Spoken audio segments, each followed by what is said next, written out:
हरे कृष्ण कृष्ण कृष्ण हरे हरे, हरे राम राम राम हरे हरे। श्री बृहद भागवतामृतम द्वितीय खंड चतुर्थ अध्याय।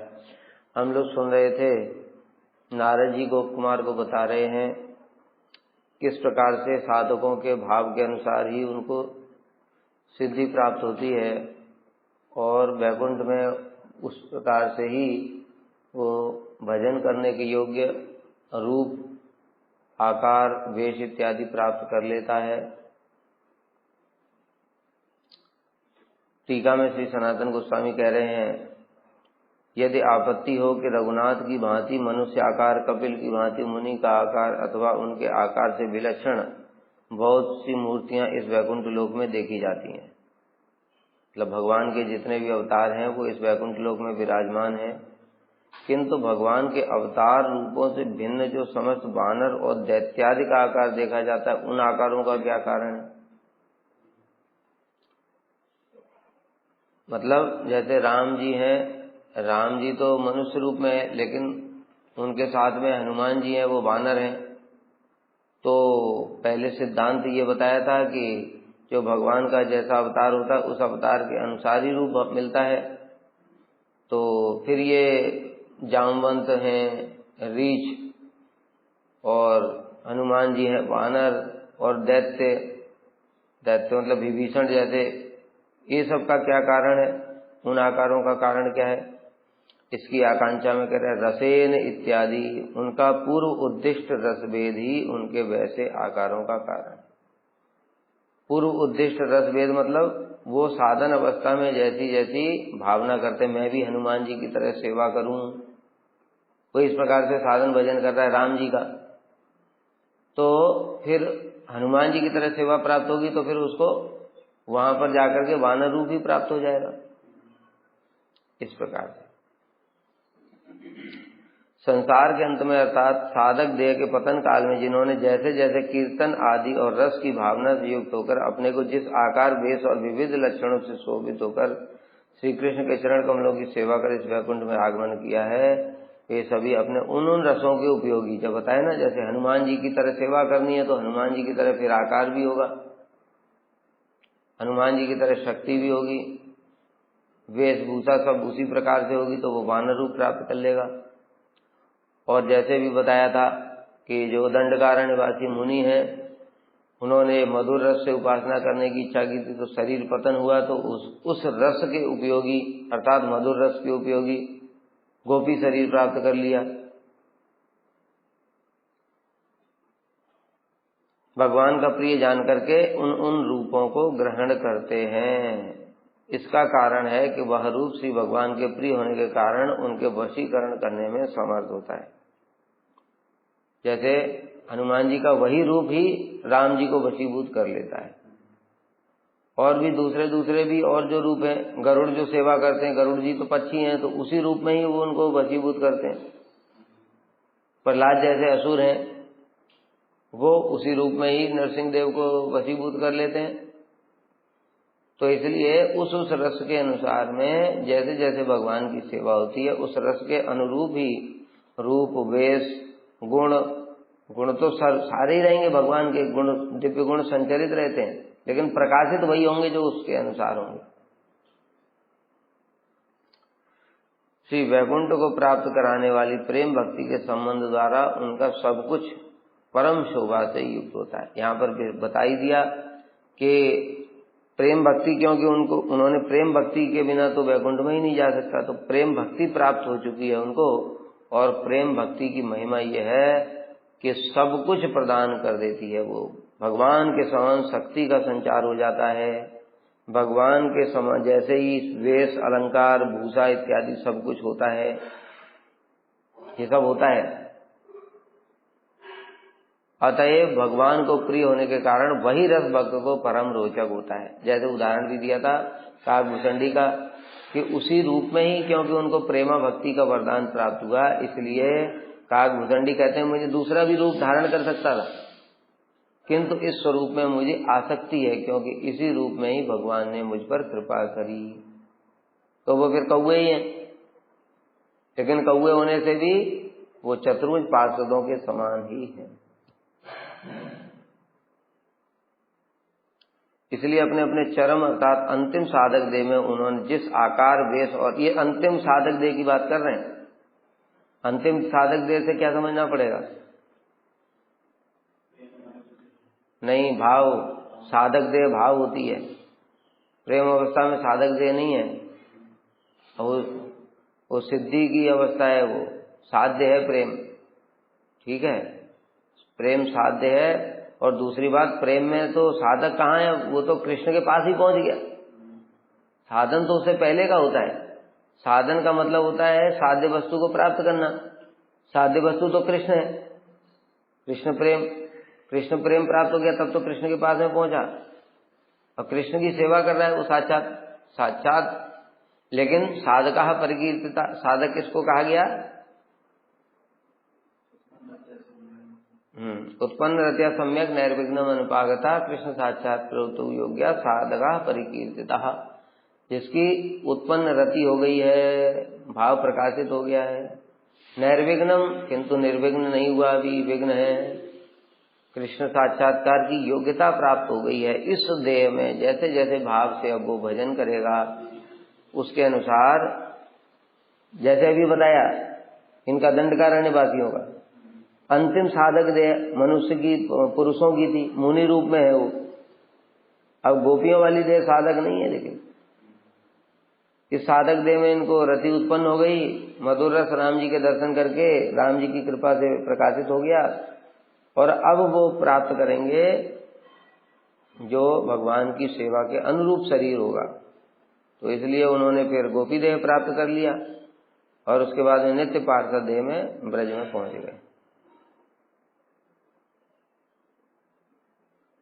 इसलिए अपने अपने चरम अर्थात अंतिम साधक देह में उन्होंने जिस आकार वेश और रस आदि के अनुसार सेवा योग्य पार्षद तनु की चिंता करी, मानसिक सेवा करी थी। इसमें मानसिक सेवा की भी बात आ रही है। मानसिक सेवा नहीं होती प्रेम अवस्था में, प्रेम अवस्था में साक्षात सेवा होती है, भाव अवस्था में मानसिक सेवा होती है, जब स्वरूप का उपलब्धि हो गई है। उस देह के त्याग के बाद इस वैकुंठ में आगमन कर उसी मानस चिंतित देह को साक्षात रूप में प्राप्त करते हैं। अब शरीर त्याग कर दिया, फिर पहुंचे प्रेम अवस्था में। ये कब पहुंचेंगे प्रेम अवस्था में? ये प्रेम अवस्था में कब पहुंचेंगे? नहीं, जब ब्रज की लीला वाली बात होगी तो। अभी ये जो बात कर रहे हैं वैकुंठ में आगमन कर, तो यही इसी जगत में ही प्रेम प्राप्त हो जाएगा इनको। अभी इनको, क्योंकि नारायण की सेवा के लिए तो कोई परिपाटी है नहीं कि कहीं नारायण लीला कर रहे होंगे तो वहां पर इनको एक जन्म मिलेगा शरीर से, ऐसा नहीं है। अभी इनकी बात चल रही है, तो यहाँ पर ही मान से चिंतित देह से जैसे ये भाव करेंगे सीधे वैकुंठ में पहुंच जाएंगे। जैसे अजामिल का हुआ, विमान आ गया वैकुंठ चला गया, तो वो कहीं वर्णन नहीं है कि उसने फिर एक दूसरा शरीर मिला, वहां पर नारायण की सेवा करी, वो जरूरत नहीं है ना परिपाटी की। उस प्रकार से जैसे बताया ब्रज में जो सेवा होती है लौकिक सद्बंधुवत भाव के लिए ट्रेनिंग होती है, और नारायण के लिए तो कोई ट्रेनिंग ही नहीं है, ऐश्वर्य भाव है वहां तो। और ऐश्वर्य भाव तो इस जगत में भी रहता है। ऐश्वर्य भाव तो इस शांताकारम भुजग शयनम पद्मनाभम सुरेशम यम ब्रह्मा वरुणेन्द्र दुमत, हम लोग तो इसी भाव से ही तो भजन कर रहे हैं अभी। तो ये ऐश्वर्य भाव तो इस जगत में ही रहता है, और उस जगत में भी वही सेम भाव है, तो इसलिए यहां से सीधे ही पहुंच जाते हैं वैकुंठ। किंतु ब्रज के लिए ये नहीं चलेगा। ब्रज भक्ति करने के लिए फिर एक दूसरा शरीर प्राप्त होगा, प्रेम अवस्था में शरीर प्राप्त होगा, फिर ट्रेनिंग चलेगी नित्य सिद्धा गोपियों के अनुगत्य में अथवा नित्य सिद्ध पार्षदों के अनुगत्य में। सख्य है चाहे वात्सल्य है चाहे मधुर है, कुछ भी है, नित्य सिद्ध के अनुगत्य में वो सेवा प्राप्त होगी। जब वो सेवा परफेक्ट हो जाएगी तब वही भाव को लेकर के वो चीज जगत में जाएगा, फिर उसी प्रकार की सेवा करेगा।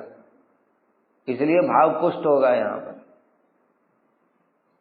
नहीं तो नहीं जा सकता है।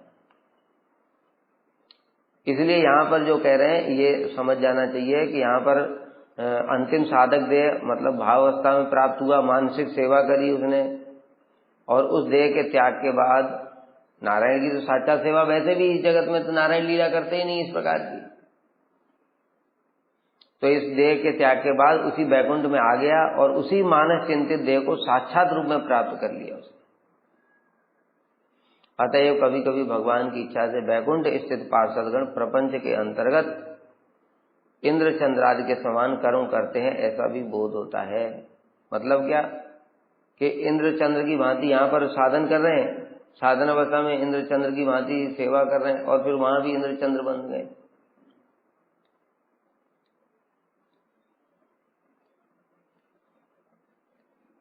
और कभी कभी भगवान की इच्छा से बैकुंठ स्थित पार्षदगण प्रपंच के अंतर्गत, मतलब वहां से ही आते हैं, पार्षदों को ही भेज दिया यहाँ पर, वो इंद्र चंद्र के समान कार्य कर रहे हैं। जैसे लिए बताए इसको हम समझ नहीं सकते। जैसे कभी इंद्र है और अन्य अन्य आधिकारिक देवता हैं, इसके योग्य कोई अगर नहीं मिला तो भगवान पार्षद को ही भेज देंगे, वो पार्षद भी भगवान के समान ही है, तो वो आकर के काम कर जाए। कभी कभी भगवान खुद भी आ जाते हैं, अभी कौन समझ पाएगा ये सब बातें। तो इसलिए कह रहे हैं कि ऐसा भी बोध होता है कि कभी कभी पार्षदगण इंद्र चंद्र आदि के समान भी कर्म करते हैं। अतः प्रपंच के अंतर्गत या प्रपंच के अतीत जो कुछ भी है वो सब अपने उपांग के साथ यथार्थ में वैकुंठ लोक में विराजमान है। मतलब जितने यहाँ पर देवता दिखाई देते हैं वो सब वहां भी हैं, लेकिन वो सब पार्षद हैं। वही बताया ना, ये सब पार्षद हैं वहां। लेकिन यहाँ पर ये देवता ऐसे जड़ है, इसलिए इनको समझाने के लिए कि ऐसे ही वहां पर भी है, इसलिए उनको इंद्र चंद्र इत्यादि बोला जा रहा है। लेकिन वो इंद्र चंद्र नहीं है, वो पार्षद है। इस जगत के अनुरूप ही उन्होंने वहां पर भी रूप धारण कर रखा है, ये समझना पड़ेगा। तो इस प्रपंच के अंतर्गत जितनी चीजें हैं, मतलब जितने प्रकार के हम चीजें देखते हैं, देवता हैं, मनुष्य हैं, और भी बहुत सारी चीजें हैं, वो सब के सब वहां भी विराजमान है, लेकिन पार्षद है वो सब। सूर्य इत्यादि हैं सब, वो सब वहां पर भी है, प्रपंच के अंतर्गत या प्रपंच से अतीत। प्रपंच से अतीत भी वहां पर बहुत सारी चीजें हैं, जैसे यहाँ पर नहीं है। जो हम लोग जो शरीर में मिल गया वही शरीर ही मिलेगा, और वहां पर शरीर भी दूसरा भी धारण कर सकते हैं वो। भगवान की सेवा के लिए कुछ भी कर सकते हैं वो, और अपने अंग उपांग के साथ, मतलब परिकरों के साथ में। जैसे यहाँ पर चंद्र की पत्नियां हैं, वहां भी हो सकती हैं। तेज सर्वत्र, लेकिन यहाँ पर वहां पर जो चंद्र की पत्नियां होंगी वो सब कृष्ण की सेवा करेंगी। तेज सर्वत्र वैकुंठे श्री नारायणम ईश्वरम तत्तद वर्णाद युक्ताम देवरूपम विचक्षते। वैकुंठ में प्रत्येक भक्त ईश्वर नारायण को ही अपने अपने इष्ट देव की मूर्ति और वर्णादि के अनुरूप दर्शन करते हैं। अब जैसा जैसा यहाँ साधन अवस्था में उन्होंने भावना की थी, उसी प्रकार से वहां पर भगवान का दर्शन होगा। कह रहे हैं, यदि आपत्ति हो कि परम प्रेम से युक्त होकर भक्तों ने भगवान के जिस जिस रूप का पूर्व में भजन किया था, अब वे भगवान के उसी स्वरूप का सारूप प्राप्त इस वैकुंठ लोक में भी वैसे वैसे वर्ण और आकार से युक्त भगवान का दर्शन करेंगे। मतलब किसी ने नारायण, कूर्म, नरसिंह, वामन ये सब रूप में भजन किया था, तो उनको वही रूप दर्शन होना चाहिए, क्योंकि वैसे वैसे आकार आदि से युक्त भगवान ही उनके प्रियतम है। अतएव किस लिए सभी इन वैकुंठेश्वर की चतुर्भुज मूर्ति का ही दर्शन सब कर रहे हैं? तो सबको चतुर्भुज मूर्ति क्यों दर्शन हो रहा है? इसकी आकांक्षा में कह रहे हैं, वे सभी इस वैकुंठ में नारायण को अपने अपने प्रियतम इष्ट देवता के आकार, वर्ण, अंग और उपांग से युक्त रूप में ही दर्शन करते हैं। नारायण को ही, मतलब जैसे समझो कि कृष्ण है द्वारका में, किंतु हनुमान जी की इच्छा उनको राम रूप में दर्शन करने की, तो राम जब हनुमान जी आए तो उन्होंने राम रूप में ही दर्शन किया कृष्ण का। ठीक है, ये कह रहे हैं वैसे तो वो अवतार भी वहां नित्य विराजमान है, लेकिन यहाँ बैकुंठ में भी कृष्ण रूप में जैसे पहले गया है, पहले गोप कुमार को वहां पर गोचारण लीला भी दिख रही है। समझ आ रही कि नहीं? पहले गया है, नारायण के लोक में ही है, अभी बैकुंठ में ही है, लेकिन वहां भी गोचारण लीला को प्रकट कर रहे हो। नारायण ही। क्यों? वो तो सिद्धांत तत्ववेद है भी, कर सकते हैं, कृष्ण ही तो है नारायण। इसलिए वैकुंठ में इस प्रकार से उन्होंने उनको दर्शन करा दिए। लेकिन पूरा जो क्या कहते हैं, गोप कुमार जैसा जैसा चाहते हैं पूरा वैसा नहीं होगा, जितना संभव, क्योंकि वो रस विचार वहां तो वहां लौकिक सद्वंद्वत भाव कैसे प्रकट होगा, परिकर ही नहीं है वहां उस प्रकार के, वहां तो ऐश्वर्य भाव के परिकर है वैकुंठ में, तो फिर वो ब्रज में जाकर ही होगा। लेकिन अभी रूपों का दर्शन तो करा दिया, अर्थात अपने अपने इष्ट देवता को इन वैकुंठेश्वर में ही देखते हैं, नारायण में ही अपने अपने इष्ट देवता को दर्शन कर रहे हैं। यदि कहो कि ऐसी आश्चर्यपूर्ण क्रिया कैसे संभव है, कहते हैं वैकुंठेश्वर ईश्वर हैं, अर्थात सर्वशक्तिमान है और सब कुछ करने में समर्थ है, इसलिए ऐसा है। पूर्वत भजनानंदम प्राप्नुवन्ति नवम नवम सर्वदापि अपरिच्छिन्नम वैकुंठे अत्र विशेषतः पूर्वत भजनानंदम, जैसे पूर्व में भजन का आनंद प्राप्त किया भक्तों को पहले के समान ही असीम भजनानंद, वही इस वैकुंठ में नए नए रूपों में विशेष रूप से पूर्वत भजनानंद मतलब साधन अवस्था में जब यहाँ थे उस समय जो उनको भजन का आनंद प्राप्त हो रहा था अपने उस स्वरूप की मानसिक सेवा करने से, वही और नए नए विचित्र विचित्र रूपों में यहाँ पर बहुत, उससे भी बहुत ज्यादा आस्वादन यहाँ पर प्राप्त होता है।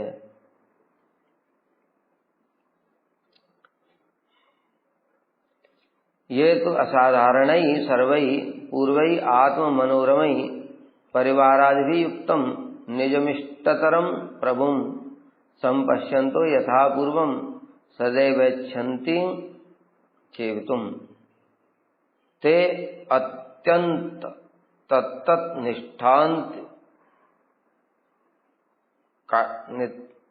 निष्ठान्त्य काष्ठावंतो महाशया। ये तो असाधारण ही, जिन्होंने पूर्व में असाधारण लक्षण से युक्त होकर के अपने आत्म मनोरम इष्ट का भजन कर इस वैकुंठ को प्राप्त किया है, पूर्व की भांति अब भी वे अपने प्रभु को उनके परिवार आदि के साथ सर्वदा विहार आदि से सुशोभित देखने और सेवा करने की इच्छा करते हैं।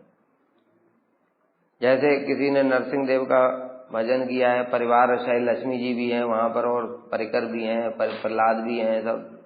किसी ने राम जी का, राम लक्ष्मण भरत शत्रुघ्न सीता जी हनुमान सब वहां पर विराजमान है। इस प्रकार से इसलिए कह रहे हैं कि परिवार आदि के साथ अतुलनीय लक्षणों से युक्त विहार आदि से सुशोभित देखने और सेवा करने की इच्छा करते हैं।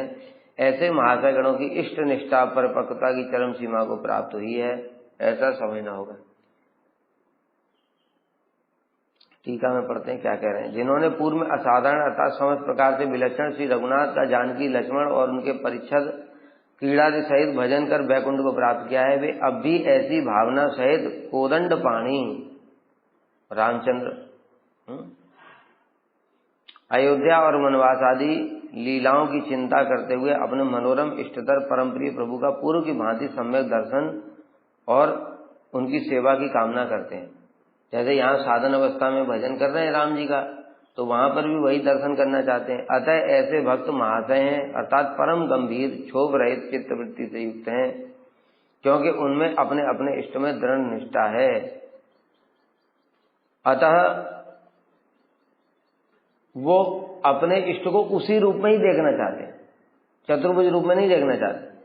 जिस रूप में भजन किया था उसी रूप में ही उनकी निष्ठा है, इसलिए उसी रूप में ही दर्शन करना चाहते हैं। जैसे सुनते तुलसीदास जी भी जगन्नाथपुरी में आए थे, तो उन्होंने भी जगन्नाथ जी को राम रूप में ही दर्शन करने की इच्छा करी थी, तो राम रूप में ही दर्शन दिया था। इस प्रकार से अभी हनुमान जी का भी उदाहरण किया, और महाप्रभु ने भी मुरारी गुप्त को राम रूप का दर्शन कराया। ते चास्य प्रदेशेषु तादृशेषु पुरादिषु तथैव तादृशम नातम भजन तन्वते सुखम। अतएव वे इस वैकुंठ के ही प्रवेश विशेष प्रदेश में अपने अपने नाथ की पहले की भांति अयोध्या पुरियों में वैसी लीला सहित सेवा कर सुख का विस्तार करते। वैकुंठ में ही मतलब अब यहाँ पर सारी चीज जगत को वैकुंठ बता रहे हैं, क्योंकि अयोध्या वैकुंठ में नहीं है, वैसे अलग अलग नाम दे दिया, लेकिन अभी वैकुंठ कहने में पूरा चीज जगत की बात करें, तो इसलिए प्रसंग के अनुसार समझ जाना चाहिए कि क्या भावना है। कहीं चीज जगत कहते हैं, कहीं वैकुंठ कहते हैं, कहीं फिर अलग अलग प्रकोष्ठों के अनंत वैकुंठ कह देते हैं। फिर अभी यहाँ पर एक ही वैकुंठ बोल दिया, अनंत वैकुंठ कहने से समझ जाना चाहिए अनंत प्रकोष्ठ की बात कर रहे हैं। चीज जगत कहने से मतलब संपूर्ण कृष्ण लोक तक सारा चीज जगत ही है। फिर जब अलग अलग बात कर रहे हैं तो अलग अलग समझ लेना चाहिए। इस प्रकार से प्रसंग के अनुसार समझना चाहिए। अब बता रहे हैं, इस वैकुंठ लोक में ही कई निगूढ़ प्रदेश विद्यमान हैं जो उनके इष्ट देव के पूर्वास आदि अर्थात अयोध्या आदि के समान हैं। आदि शब्द से क्षेत्र आदि भी ग्रहणीय। पूर्व में उन्होंने जिस प्रकार अपने इष्ट देव का भजन किया था, अब इस वैकुंठ में भी उसी भाव से अर्थात परिवार परिकर और परिच्छद आदि से युक्त अपने अपने इष्ट देव की सेवा करके सुख प्राप्त कर। जैसे बताया, कोई राम दरबार की सेवा कर रहा है मानसिक, तो उसको फिर वहां पर अयोध्या प्राप्त हो जाएगी। वहां पर राम दरबार है, राम लक्ष्मण भरत शत्रुघ्न सीता जी हनुमान जी लव कुश सब होंगे वहां, परिवार भी, लक्ष्मण जी के भी पुत्र होंगे, भरत जी के भी पुत्र होंगे, और वो पूरा का पूरा अयोध्या के राजा राम होंगे। सब वैसा ही होगा जैसा यहाँ पर कर रहे हैं। दशरथ महाराज के, कौशल्या के, कई सुमित्रा, सब रानियां भी होंगी। तो वो सारी की सारी परिवार परिकर सहित सब कुछ प्राप्त होता है, अर्थात उन्हें अपनी असीम मनोरम संपत्ति का कहीं भी अभाव नहीं होता। ऐसा नहीं कि लो मैं तो साधन अवस्था में ऐसा कर रहा था, यहाँ तो वो है ही नहीं, ऐसा नहीं हो सकता। उससे बहुत ज्यादा है, कोटि गुना ज्यादा। अब लेकिन यहाँ पर इनको गोप कुमार को अभाव लग रहा है, क्यों? क्योंकि ये अपने अभी स्वरूप में पहुंचे नहीं है। समझ में आ रही बात? ये भी स्वरूप में नहीं पहुंचे हैं, स्वरूप के अनुसार इस स्थान पर पहुंचे नहीं है, इसलिए इनको अभाव प्रतीत हो रहा है। जब वहां पहुंच जाएंगे तब इनको भी कोटि गुना सुख ज्यादा प्रतीत होगा। यद्यपि सर्वशक्तिमान वैकुंठेश्वर अपने अनंत परिवार आदि सहित इस वैकुंठ के अंतर्गत अपने महाप्रसाद में भवन में स्थित श्रेष्ठ सिंहासन पर विराजमान रहकर अपने एकांतिक भक्तिनिष्ठ भक्तों को उनकी मनोरम श्री मूर्ति का तदनुरूप परिवार परिकर परिचय युक्त कर वहीं पर दर्शन कराकर उन्हें सुखी कर सकते हैं। जैसा कि भी बताया था, गोप कुमार को दर्शन तो करा दिया, लेकिन दर्शन तो करा दिया, वो उस प्रकार की सेवा कैसे प्राप्त होगी फिर? क्योंकि नारायण, कृष्ण, राम, नरसिंह, वामन सब तो एक ही हैं, तो दर्शन तो उन्होंने करा दिया, लेकिन अभी सेवा की पुष्टि नहीं कर पाएंगे नारायण, क्योंकि वहां लक्ष्मी जी उनके साथ विराजमान है। लक्ष्मी जी मधुर रस से सेवा करती हैं, लेकिन दास्य भाव है उनका, ऐश्वर्य भाव है, और यहाँ पर गले नहीं लग सकते, हंसी मजाक नहीं सकते। नारायण को झूठा गोप कुमार कैसे खिला सकते हैं? तो ये सब चीजें नहीं होंगी। यदि कहो कि उन मूर्तियों में तात्विकता नहीं है, केवल प्रतीति मात्र हेतु कल्पना है, यहाँ ऐसी आपत्ति हो सकती, क्योंकि तत्व विचार से इन वैकुंठेश्वर में ही उन मूर्तियों को प्रकट करने का संपूर्ण सामर्थ्य विद्यमान है। क्या बताया? कोई ऐसा बोल सकता है कि अरे ये तो केवल एक भ्रम मात्र है, मतलब जैसे जादू से दिखा देते ना, तुम कुछ देखना चाहते हो तो एक जैसे ये दुर्वासा ऋषि भगवान की परीक्षा लेना चाहते थे, तो भगवान के मुख में घुस गए और उसके अंदर ही अंदर इतना प्रलय, ये दुनिया भर सृष्टि सब कुछ दिखा दिया।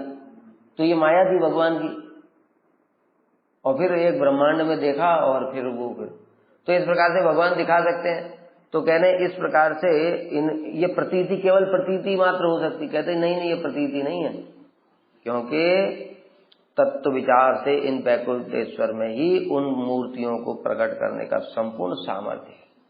ये अभिन्न है ना, स्वांश है।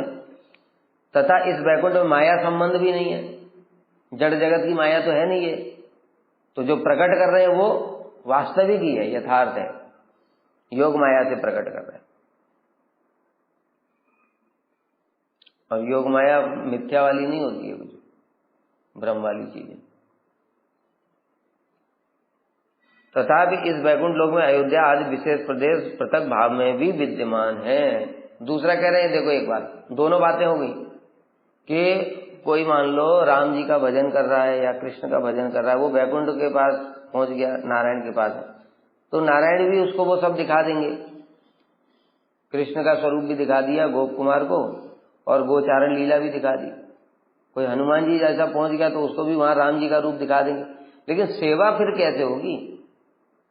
उस सेवा के लिए फिर वो पूरे के लिए फिर वहां पर अलग भी विराजमान है। तो ये बात दोनों समझ जानी चाहिए कि कोई भी अवतार भगवान का, जैसे राम अवतार भी हैं, वो भी इस प्रकार से कर सकते हैं। नारायण कर सकते हैं, राम भी कर सकते हैं। नारायण राम में तो राम तो और रस विचार से ऊपर है, किंतु उस प्रकार की सेवा प्रदान नहीं कर पाएंगे जैसे ऊपर वाली है। राम भी कृष्ण का रूप दिखा सकते हैं, लेकिन सेवा नहीं दे पाए। मधुर रस की सेवा कैसे देंगे? जैसे गोपियां भावना करती हैं, क्योंकि वहां तो एक पत्नी बद्धारी, पर किया रस चलेगा नहीं अयोध्या में। तो इसलिए वहां दर्शन तो दे सकते हैं, लेकिन दर्शन देने के बाद में फिर जो पूरा जो सेवा इत्यादि की परिपाटी, जो वो भावना करके जैसा स्वरूप था, वो फिर वहीं प्राप्त होगी। तो पृथक भाव में ही विद्यमान है, पृथक प्रदेश में पृथक भाव में विद्यमान है। और उन भक्तों के भाव अनुरूप मनोरम परिच्छद और परिवाद भी पृथक रूप में वहां प्रकाशित रहते हैं। वह देखने में भिन्न प्रतीत होने पर भी तत्वतः भिन्न नहीं होते। पृथक पृथक रूप में मतलब तत्वतः वो सब एक ही है। जो ब्रज है, ब्रज का ही प्रकाश है अयोध्या, कृष्ण के प्रकाश है राम, राधा जी की प्रकाश है सीता जी। इस प्रकार से पृथक पृथक रूप में उक्त अयोध्या आदि क्षेत्रों का प्रकटन इन वैकुंठेश्वर की ही महिमा का विस्तार करता है। और तत्वतः चित जगत में कोई भी भेद नहीं है, केवल रसगत भेद है। वैकुंठ कह लो, चाहे अयोध्या कह लो, चाहे द्वारका कह लो, चाहे ब्रज कह लो, तत्वतः कोई भेद नहीं है।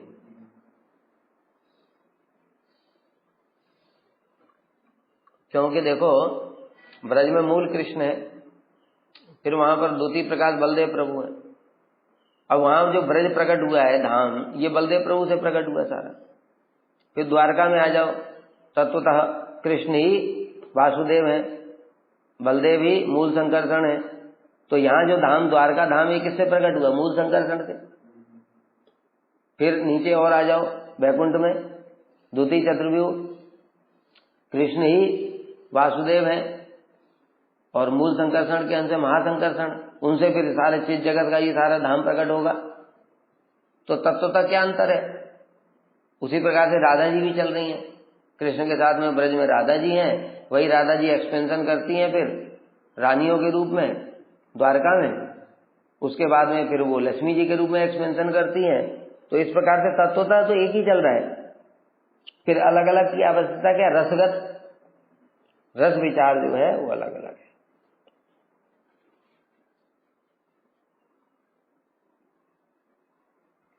जो भगवान की विभिन्न मूर्तियों में निष्ठ एकांतिक भक्तों द्वारा असंकोच सेवा का प्राप्ति का हेतु है। बताया यहाँ पर असंकोच सेवा नहीं हो सकती।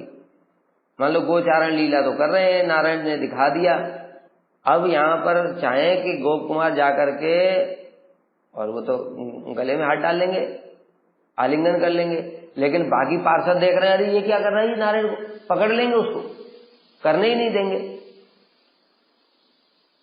जैसे मान लो कि राधा जी द्वारका चली जाए, द्वारका जाकर के अब कृष्ण उनके चरण दबाने की कोशिश करें तो क्या होगा? रानी का अरे अरे अरे, राधा जी को उपदेश देना शुरू कर, तुमको पता नहीं है ये भगवान है, पति हैं, अभी बताओ क्या पे लीला होगी। तो इस प्रकार से बड़ी समस्याएं उत्पन्न हो जाएंगी। इसलिए तो ब्रजवासी मथुरा नहीं जाते हैं, ऐश्वर्य भाव है वहां, लीला ही नहीं होगी। तो जैसा स्थान परिकर भाव रस सब एक साथ ही होता है, वो कॉम्बिनेशन है, ये पूरा पैकेज।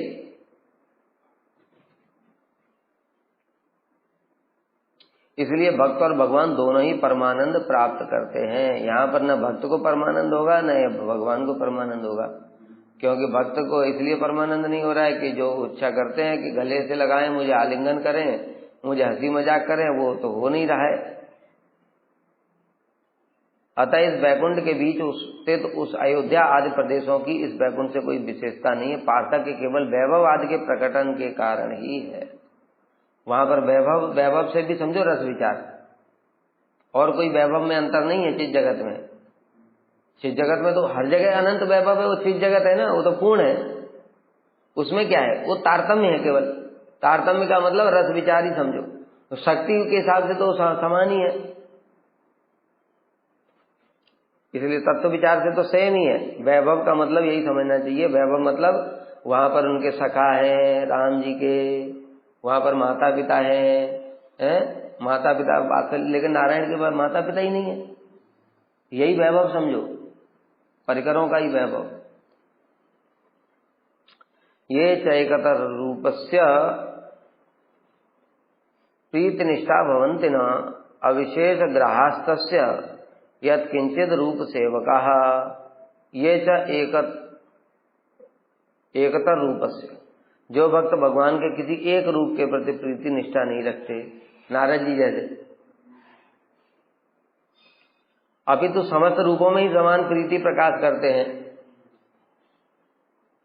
वे भगवान के किसी एक रूप की विशेषता ग्रहण न करने के कारण जिस किसी रूप के भी सेवक हो जाते हैं। मतलब जैसे शिव जी को भी देखोगे हनुमान जी रूप में भी हैं वहां, गोपेश्वर रूप में भी है वहां, और बाकी जहां जहां पर भी है वहां भी है। और इसी प्रकार से नारद जी को देखो, श्रीवास पंडित जी के रूप में यहाँ भी है, महाप्रभु के साथ में। और बैकुंठ की कोई लीला होती तो वहां भी नारद जी आ जाते हैं, और राम जी की लीला होती तो वहां भी आ जाते हैं। तो सब जगह वो सेवा करने के लिए पहुंच जाते हैं उस रूप में। टीका में पढ़ते हैं, यदि आपत्तियों को प्राय समस्त भक्तों में अपने अपने इष्ट देव के प्रति निष्ठा देखी जाती, किंतु क्या वे सभी एक ही वैकुंठ धाम में आते हैं? इसके उत्तर में कह रहे हैं, ये इत्यादि इस वैकुंठ में अनंत प्रकोष्ठ है, और अनंत भक्तों के अनंत भावों के अनुरूप उन प्रकोष्ठों या विशेष प्रदेशों में लीला परिकर सहित भगवान विराजमान रहते। पहले ही बता दिया। अब मत्स्य भगवान का मूड अलग है, तिरुपति बालाजी हैं, इनका मूड कैसा है, ये पूरा ऐश्वर्य भाव वाला है। तो ये तिरुपति बालाजी भी है, वहां पर प्रकोष्ठ है उनका, लेकिन इनके ऐश्वर्य कैसा हो, हीरे मोती चमचमान है पूरे चकाचक। इसलिए कह रहे वैभव, वैभव का मतलब देखो, अब जो कृष्ण के जब ब्रज में वैभव क्या दिखाएंगे, हीरे मोती चमचमाएंगे उनके फूल, बैजंती माला, पांच रंगों की जो होती है, वनमाला, अनेक अनेक पुष्प, जो ये सब जंगल में मिलते हैं पुष्प। लेकिन ये जंगल के पुष्प कौन से होंगे? जो इस ब्रह्मांड के सर्वसे पारिजात पुष्प के भी बाप है वो, जो जंगल में वो पुष्प मिल रहे हैं, क्योंकि वो वृंदावन है, वो पुष्प भी परिकर है, कृष्ण की सेवा के लिए ही पुष्प रूप में विराजमान है। और बलदेव प्रभु से प्रकट है, और वहां के कुंज इत्यादि स्वयं वृंदा देवी प्रकट करती हैं। वृंदा देवी कौन है? राधा जी का ही तो प्रकाश है। तो वो स्वयं प्रकट कर रही है, वो पुष्प सुगंध सैया कुंज कैसे होंगे उसकी कल्पना भी नहीं। इसलिए कह रहे वैभव, वैभव का मतलब ये समझो रस विचार के हिसाब से। नहीं तो बैकुंठ में तो वहाँ हीरे मोती जवाहरात उनको देख करके कोई कहेगा अरे ये ज्यादा सुंदर है, वहां तो खाली पेड़ पौधे पत्ते फूल सब है। तो इस वैकुंठ में अनंत प्रकोष्ठ हैं, और अनंत भक्तों के अनंत भाव के अनुरूप उन प्रदेशों में लीला परिकर भी भगवान के साथ में विराजमान रहते हैं। किंतु जो श्री भगवान की किसी एक मूर्ति में प्रीति निष्ठा प्रकाश न कर समस्त मूर्तियों में ही प्रीति निष्ठा प्रकाश करते हैं, अर्थात मत से देखा ये भी तो भगवान ही है, कृष्ण ही है, ये भी तो है राम भी, सब एक ही तो है, ऐसे करके। अर्थात जो मानते हैं कि भगवान के अनंत अवतार और अनंत रूप हैं, अतः उनकी किसी एक रूप की उपासना करने से ही भगवान को पाया जा सकता है, ऐसे भक्त किसी एक निर्दिष्ट मूर्ति में आग्रह प्रकाश नहीं करते, अभी तो समस्त मूर्तियों में ही प्रीति युक्त होते हैं। अतः विशेष ग्राही न होने के कारण वे भगवान के जिस किसी रूप के ही सेवक हो जाते, अथवा कोई कोई किसी एक दो या अधिक रूपों की सेवा करते हैं। ठीक है, तो एक से ज्यादा, जैसे नारद जी बताए ना, अभी उदाहरण दिया नारद जी का, शिव जी का उदाहरण दिया, वो कई रूपों में भी सेवा कर रहे हैं। अथवा एक के भी परिकर हो सकते हैं, एक के भी हो सकते हैं, कई जगह भी हो सकते हैं। ये च लक्ष्मीपते अष्टाक्षरादि मनु तत्परः ते ही सर्वे स्वदेहांते वैकुंठम इमं आश्रिताः। लक्ष्मीपति के अष्टाक्षर आदि मंत्र, अष्टाक्षर मतलब ओम नारायणाय नमः, ये अष्टाक्षर मंत्र हो गया। इन मंत्रों से उनकी उपासना करते हैं, वे अपनी अपनी देह के अंत में इस वैकुंठ का ही आश्रय प्राप्त करते हैं। नारायण का भजन करेगा तो फिर नारायण लोग को ही प्राप्त होगा, इसलिए यहीं पहुंच जाते हैं। जो लक्ष्मीपति के अष्टाक्षर, पंचाक्षर, द्वादशाक्षर, ओम नमो भगवते वासुदेवाय, ये वाला पंचाक्षर कौन सा है तो मुझे भी नहीं पता है। नारायण,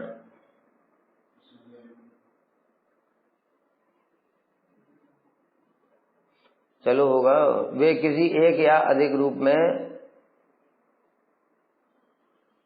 प्रीति निष्ठा प्राप्त कर इस वैकुंठ में आगमन करते हैं। किसी एक या अधिक रूप में मतलब उन्होंने कोई वैसे बस मैं वैकुंठ में पहुंच जाऊं ऐसी भावना की, मैं भगवान के धाम को चला जाऊं, ठीक है, ऐसा जो भावना करेगा वो किसी एक अवतार के पास भी पहुंच सकता है अथवा कई एक से अधिक अवतारों के पास भी अलग रूपों में। जैसे हम लोगों के जो गुरुवर्ग हैं वो भावना करते हैं महाप्रभु की लीला और राधा कृष्ण दोनों लीला में सेवा करने की भावना रखते हैं। अब इनकी भावना के अनुसार ये मंजरी देह से राधा कृष्ण की सेवा करते हैं और पुरुष शरीर में महाप्रभु की सेवा करते हैं, तो 2 स्वरूप में सेवा कर रहे हैं। ऐसे है 2-3 ज्यादा भी हो सकता है। जैसा कि विष्णु पुराण में श्री पराशर का वचन है, चंद्र सूर्यादि ग्रहों का पुनः पुनः आवागमन अर्थात सृजन और संहार होता है, किंतु जो द्वादशाक्षर मंत्र का चिंतन करते वे आज तक कभी नहीं लौटे, अर्थात वे वैकुंठ को प्राप्त करते। यहाँ द्वादशाक्षर मंत्र भगवान के समस्त मंत्रों का उपलक्षण है, अर्थात वस्तुतः इसके द्वारा समझना होगा अष्टाक्षर मतलब भगवान के नाम से युक्त मंत्र, वो फिर वापस नहीं आएंगे। द्वादशाक्षर मंत्र का मतलब ये नहीं कि अब हम तो हरे कृष्ण महामंत्र जप रहे हैं तो हमारा पुनरागमन हो जाएगा। वो कहने से मतलब भगवान का कोई भी मंत्र। अष्टाक्षर पंचाक्षर जैसे भगवान नामात्मक प्रत्येक मंत्र ही वैकुंठ की प्राप्ति कराते हैं। इस प्रकार किसी एक इष्ट देव के प्रति भक्ति निष्ठा युक्त होकर उन्हें परमेश्वर मानते हुए भजन कर अपनी अपनी देह के अंत में इस वैकुंठ लोक का ही आश्रय ग्रहण करते हैं। इस प्रकार से ये बात पहले ही बताई जा चुकी है। अब देखो एक और बात बता, यथा कामम सुखम प्रापु सर्वतो अपि अधिकम सुखात तेषाम स्वस्व रसानेक्य तारतम्य अपि तुल्यता। वैकुंठ में भक्तों में रसगत पार्थक्य और तारतम्य रहने पर भी वे परस्पर एक समान हैं। एक समान मतलब क्या? अभी एक ये तो विरोधाभास हो गया ना, रस में तारतम्य भी कह रहे हैं, एक समान भी कह रहे हैं। कहते दृष्टिकोण से एक समान। किस दृष्टिकोण से? तत्व का जैसे भी बताया, सबकी शक्ति भी।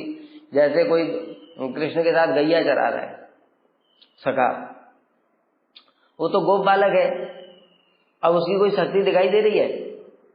और चतुर्भुज में जो पार्षद है जय विजय, शंख चक्र गदा पद्म महाविभूतियां सब पूरी सिद्धियां सब दिखाई दे रही हैं। तो कह रहे ये केवल दिखाई दे रहा है क्योंकि उन्होंने वो वैभव उसी प्रकार से प्रकट कर रखा है, लेकिन वो जब चाहे तब वो वैभव भी प्रकट कर सकते हैं ब्रज वाले। इसलिए इस दृष्टिकोण से तो एक ही है। और सुख के दृष्टिकोण से अर्थात जिसका जो रस है उस रस में ही उसको परिपूर्ण तृप्ति होती है। अभी जो बताया गोप कुमार को तृप्ति इसलिए नहीं हो रही क्योंकि वो अपने रस में पहुंचे नहीं है। लेकिन जैसे ही हनुमान जी हैं, जैसे अभी गोप कुमार हनुमान जी के पास भी जाएंगे, वहां भी तृप्ति नहीं होगी, लेकिन हनुमान जी को अपने में पूर्ण तृप्ति है। तो जैसे हनुमान जी को अपने पूर्ण तृप्ति है, ऐसे ही गोप कुमार को भी अपने रस में ब्रज में जाकर पूर्ण तृप्ति हो जाएगी। उसी प्रकार से सभी रसों में जिन जगत के सभी परिकरों की पूर्ण तृप्ति रहती है, मतलब उनके और कोई इच्छा नहीं होती कि अरे ये कर लेता हूं, नहीं तो वहां पर इधर उधर होना शुरू हो जाएगा। पता चला परिकर ही गायब हो गए। हनुमान जी ब्रज पहुंच गए, राम जी ढूंढ रहे सवेरे सवेरे, अरे हनुमान वहां चलना है, कंधे पर बिठाओ। कहते प्रभु वो तो ब्रज में चला गया, तो बड़ी अव्यवस्था हो जाएगी। तो एक समान कैसे हैं? वे अपने अपने भजन अनुरूप अभिलषित सुख को अन्य सभी से अधिकतर रूप में अनुभव करते हैं। मतलब जैसे अभी बताया कि नारायण के जो पार्षद हैं वो भी क्या कह रहे थे, गो ब्रज के हिसाब से वो क्या कह रहे थे, अरे वहां पर क्या सुख है, अरे ये देखो भगवान का ऐश्वर्य कितना अद्भुत ऐश्वर्य है, ब्रज में तो केवल गाय चराते हैं, वहां पर ऐश्वर्य नहीं है कुछ, और जो ब्रज में रहेगा वो उसको वही सुख, राम जी को अयोध्या में उनको वैसा ही वही सुख लगेगा। पूर्वतः अर्थात अपनी पूर्व देह में किए भजन द्वारा वे जितना सुख प्राप्त करते थे इस वैकुंठ में आकर, अब उससे भी कोटि गुना सुख प्राप्त होगा। यदि आपत्तियों को वैकुंठ को प्राप्त करने वाले भगवान की भक्ति में अनुरक्त सभी भक्तों में विविधता का भेद संगत नहीं है, क्योंकि सच्चिदानंद विग्रहों के सभी एक रूप है, उनमें तो भेद नहीं होना चाहिए। कहते भेद नहीं, तारतम्य है। इस आशंका के निराकरण के लिए कह रहे हैं अपने अपने रस अर्थात श्रवण कीर्तन आदि से संबंधित भाव विशेष में पार्थक्य और तारतम्य होने पर भी वे एक समान, ये अचिंत्य भेदाभेद है।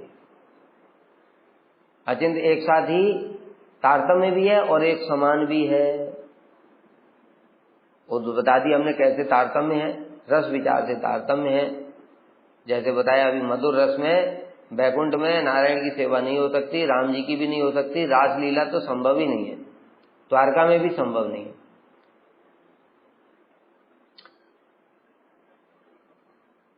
क्योंकि अपने अपने रसानुसार वे सभी अपने अपने रस जाति सुख की चरम सीमा को प्राप्त होते हैं, इसके कारण समान है। अपने अपने रस में जो परम सुख होता है उसको प्राप्त करते हैं, उसमें तृप्त रहते हैं, उनकी और कोई इच्छा नहीं होती, उसी को सर्वोत्तम मानते हैं। हम लोग जब विचार करते हैं तब ये तारतम्य इत्यादि होता है, वहां पर ये सब नहीं है। इसलिए कहा कि वे सभी अपनी अपनी अभिलाषा के अनुसार सुख को प्राप्त करते हैं। इसे पहले भी कहा गया है और बाद में भी कहा जाएगा।